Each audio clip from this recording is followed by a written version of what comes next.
You know, funny thing about that truck is I bought that truck in Texas. Look at it though, look how clean it is. You can walk around this whole freaking truck and everything looks the same. There's no dents on it anywhere from a 2004 model truck. That is true. This looks like it came off the lot. On an auction at 7 a.m. in the morning. And I paid, No. and that was 10 years ago, at least 10 years ago. I went to the airport, I got on a plane, I flew to Texas. I started driving back from Texas. So me and my ex-wife we had an agreement. She didn't call me when I work. Do not call me while I'm working because I am not freaking answering the phone. I'm not. And that was the life back then. I did not answer my phone during the daytime ever, unless it was work related. Don't call or talk to me. I didn't call her, she didn't call me. I flew down there to Dallas. They picked me up at the airport, brought me to get the truck. I got the truck. I'm driving back, and I think I got all the way to Jackson, Tennessee. Somewhere 2 hours from here, 2.5 hours from where we are. When I got there, I called her, and it was late at night. We were talking, and she said, what time are you gonna be home? I said, I'm probably about 2 hours out. And she said, what are you doing? And I told her, I said, well, I flew to Dallas this morning, picked up a truck, and I'm coming back with the truck. And she's like, what?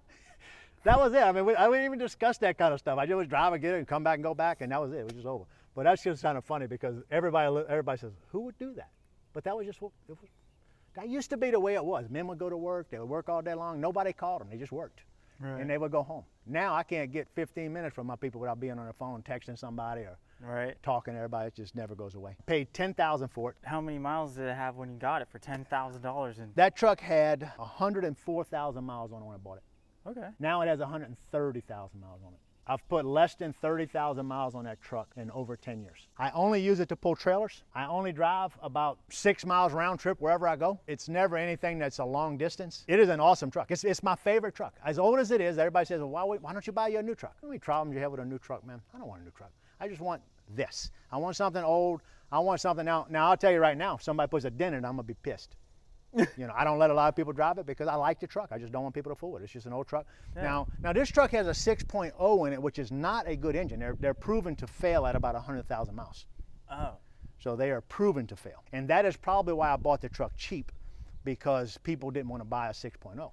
Yeah, they were. So I bought it, and when I got it home, I sent it to Ford, and Ford will do something they call bulletproof on a 6.0. And what they'll do is they got to add more bolts in the head, and they got to make it where it doesn't blow a head gasket or anything at 100,000 miles. So they did that to the truck, and it's a good truck. I have no intention of probably ever getting away from it. Problem I do have is because I do have a new truck, and the new truck is a 5500, so this is a 350. The new truck is a 5500 with a Duramax in it, and it's a medium duty truck, so it's a bigger truck.